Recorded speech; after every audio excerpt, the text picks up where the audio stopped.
연준의 정책의 우선으로 우리가 잡으려고 하는 건 물가하고 고용이지 경기 연착륙이 아니다. 비축률도 지금 그렇게 많지가 않은 상황이고 다시 채워 넣어야 될 판이니까 유가가 그렇게 쉽게 잡히거나 이러기는 쉽지가 않다. 이 시장이 조그만 충격에도 유리그릇처럼 깨질 수 있다.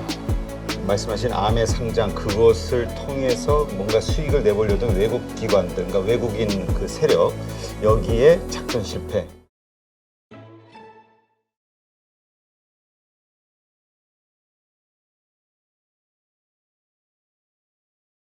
네, 오늘 모신 분은 백만개미 한세구 당주님입니다. 안녕하세요. 안녕하십니까.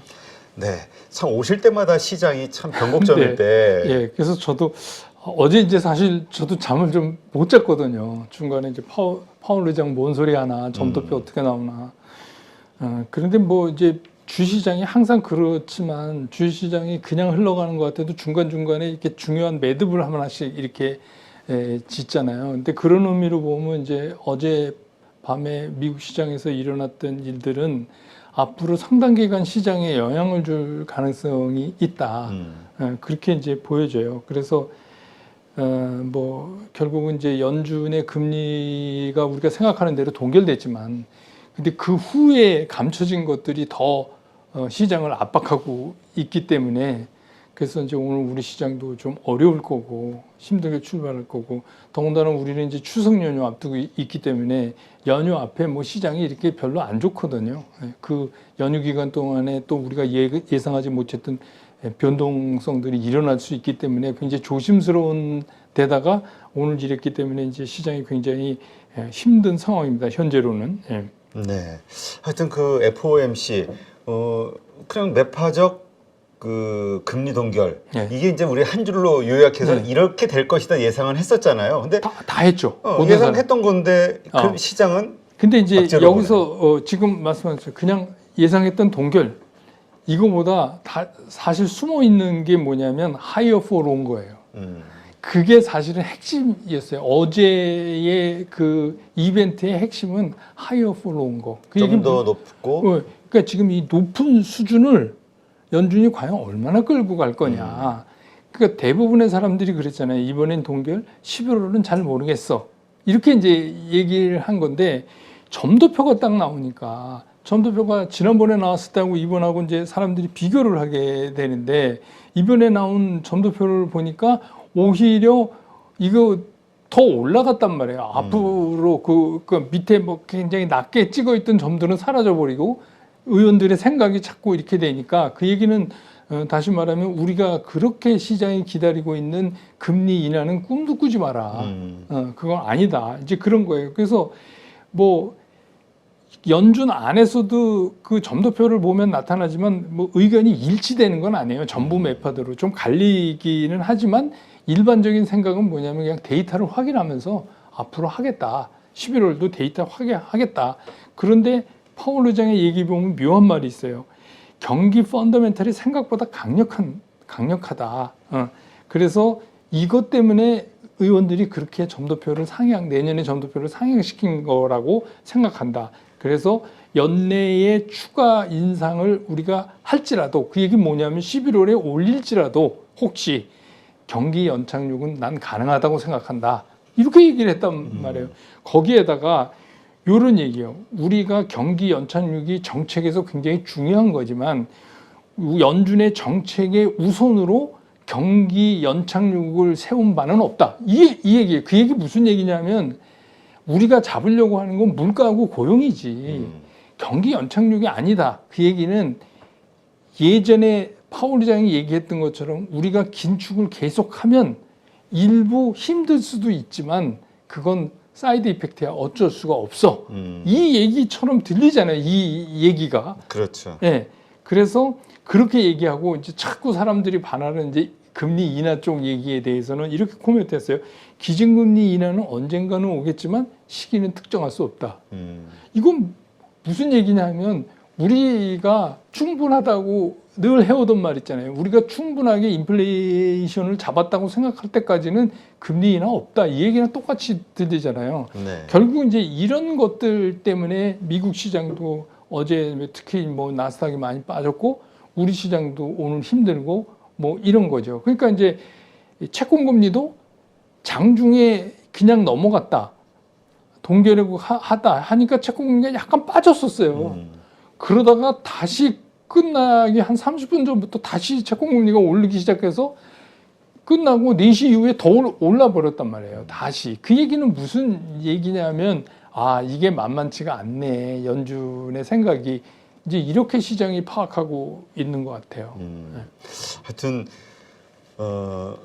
우리가 예상했던 것보다 그러면 조금 더 그 기간이 이 고금리 기간이 길어질 수 있다. 네. 요것이 시장에서는 지금 그렇죠. 일단 충격으로 본다. 네, 하이어 폴 온 거 이거예요. 그러니까 그 얘기는 무슨 얘기냐면 금리가 높은 상태로 계속해서 유지되면요 어떤 현상이 일어나냐면 그냥 물가도 좀 올라요. 그러니까 물가를 철저히 막 갑자기 막 내려서 이렇게 잡기는 힘들어요. 그러면 그러고 나서 금리 인하는 언제 일어나냐? 경기가 비틀거릴 정도라고 파악이 돼야 그럼 내릴 거 아닙니까? 이거 살려야 되니까 경기를 완전히 죽이면 안 되니까. 그러니까 일단 시장의 생각은 그런 거예요. 그래서 그 점도표를 그 여러분 이제 2달치 뭐 요새 하도 많이 나와서 돌아다니니까 인터넷에 보시면 하단도 올라갔어요. 그러니까 별로 좋은 시그널이 아니죠. 네. 네, 알겠습니다. 자, 이렇게 되니까 그 이제 금통위 우리 10월 금통위가 이제 또 보는 거예요. 이게 계속해서 금리에 대한 인상에 대한 그리고 고금리 상태가 길어진다는 것에 대해서 우리 이미 2% 정도의 금리의 격차가 벌어져 있는 상태인데 금통위 한국은행은 어떻게 대처할 것이냐.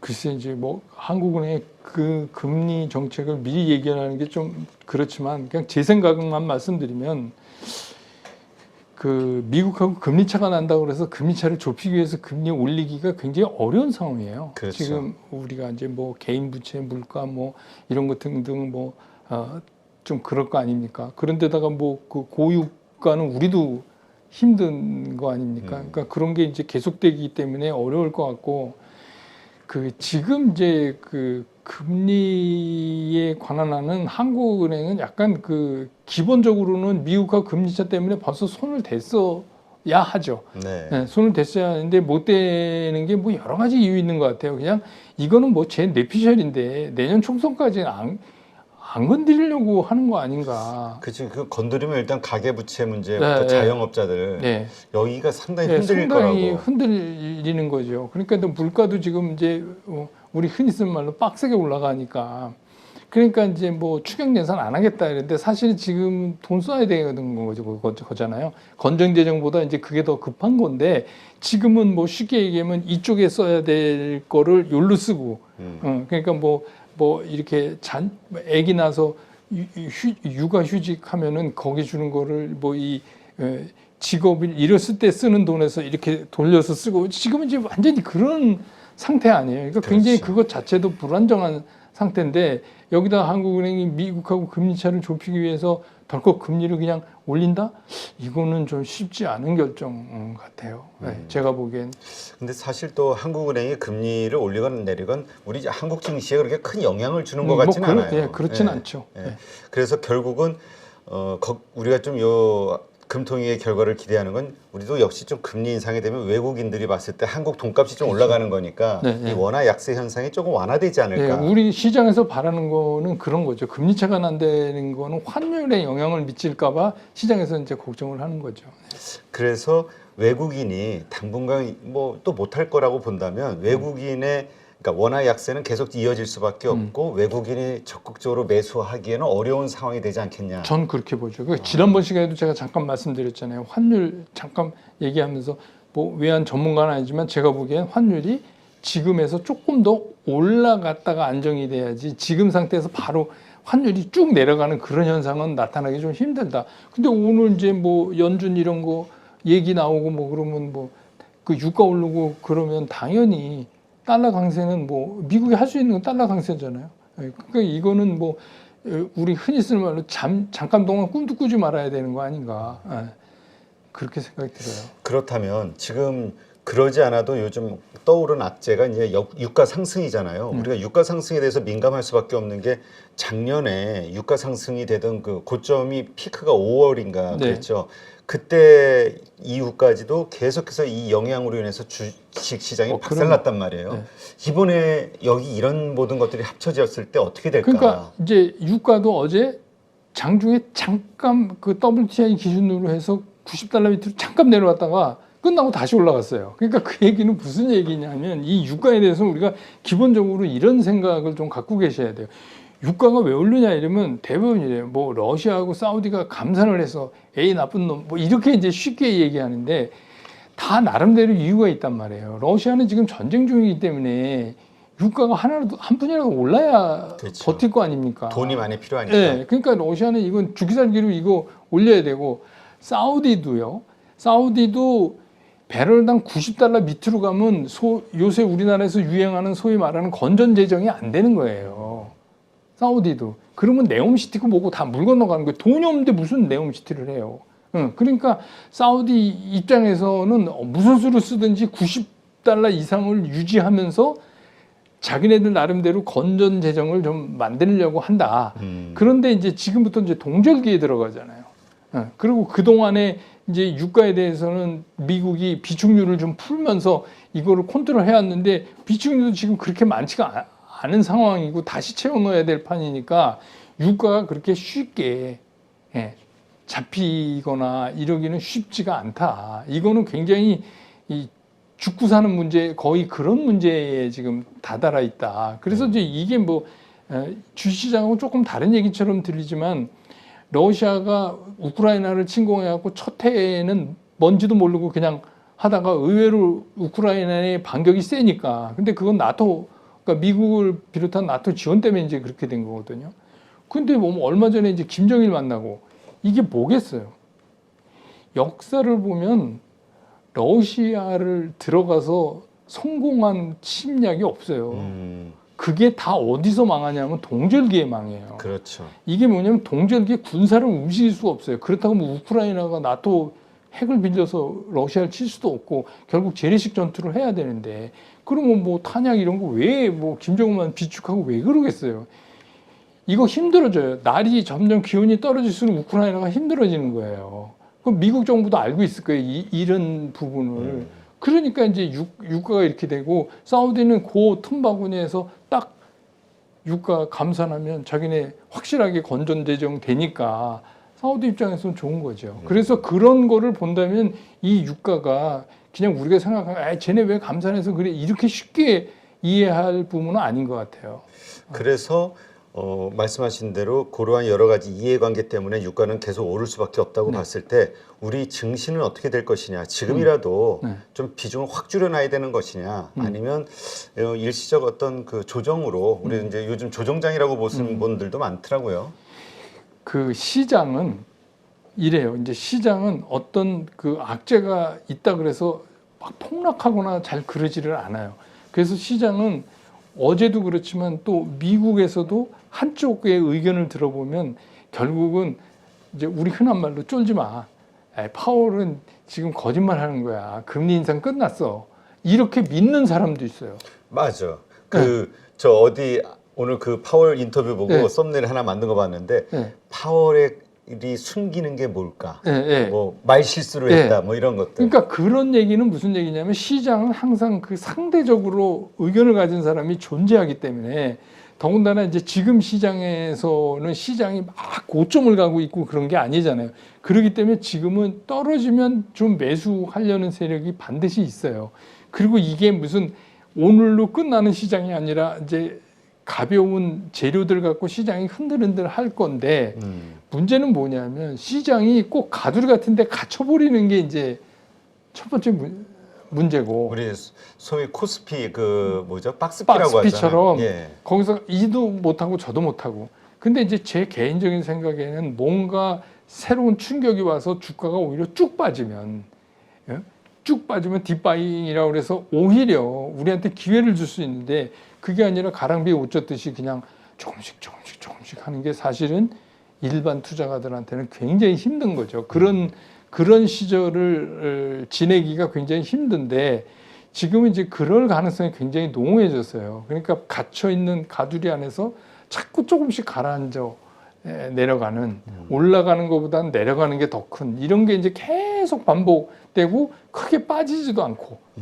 그런 게 이제 계속 반복될 가능성이 굉장히 높아지죠. 특히 우리 증시는.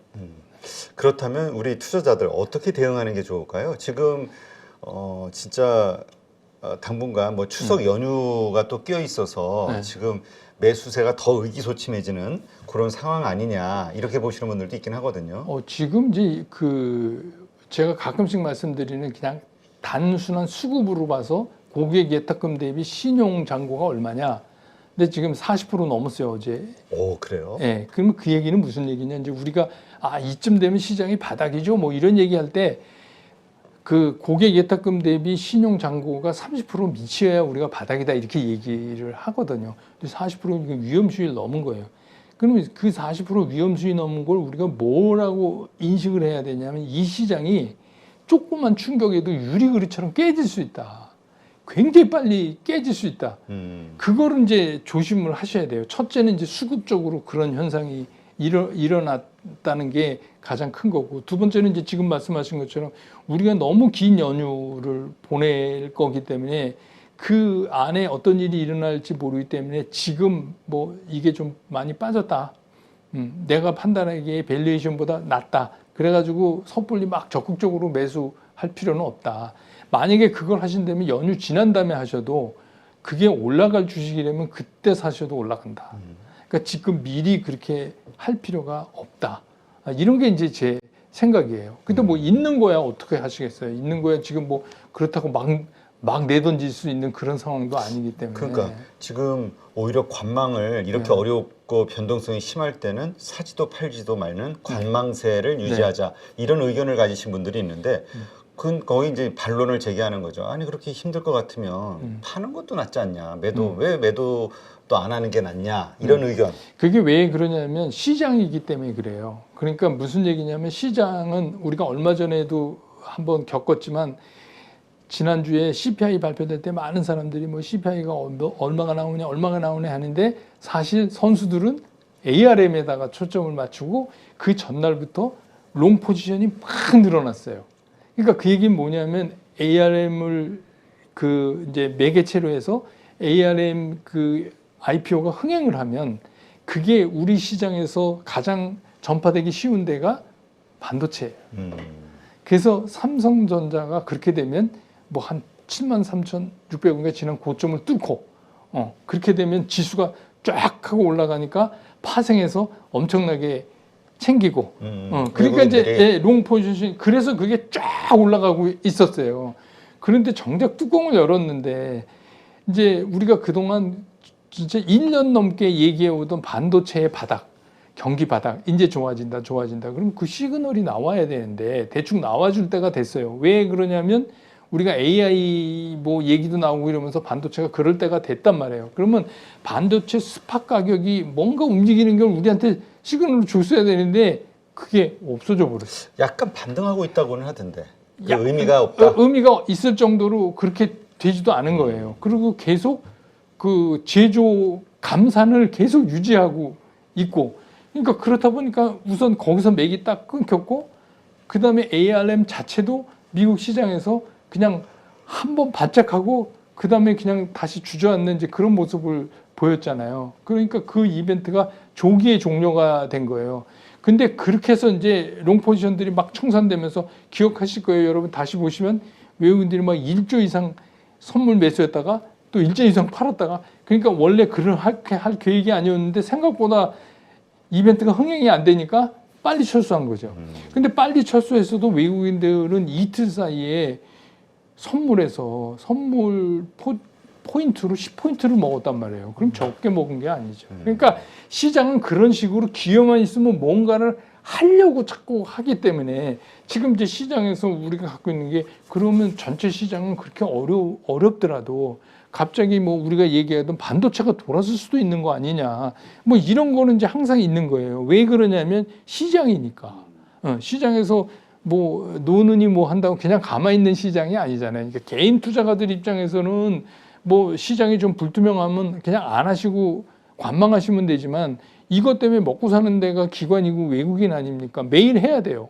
그러니까 이런 경우에는 어떤 뭐 조그만 뭐만 있어도 뭐 한번 이걸 갖고 만들어 보려고 하는 게 있기 때문에 그렇기 때문에 시장은 우리가 그냥 일반적인 생각대로 장 나쁘니까 아무것도 하지 말자 그러지만 뭐 일반인들은 아무것도 안 하셔도 돼요. 근데 준비를 웨이트앤시가 그냥 관망이 아니라 왜 언젠가 말씀드렸지 그 100조 그 물갈퀴는 계속 움직이듯이 사실은 웨이트앤시가 더 힘든 거죠. 근데 그런 과정을 어떻게 보내느냐에 따라서 그 다음에 이제 매매가 달라지는데 뭐 쉽게 보면 이제 반도체 사이드나 이런 거는 굉장히 하방 경직성이 강하잖아요. 그렇죠. 지금.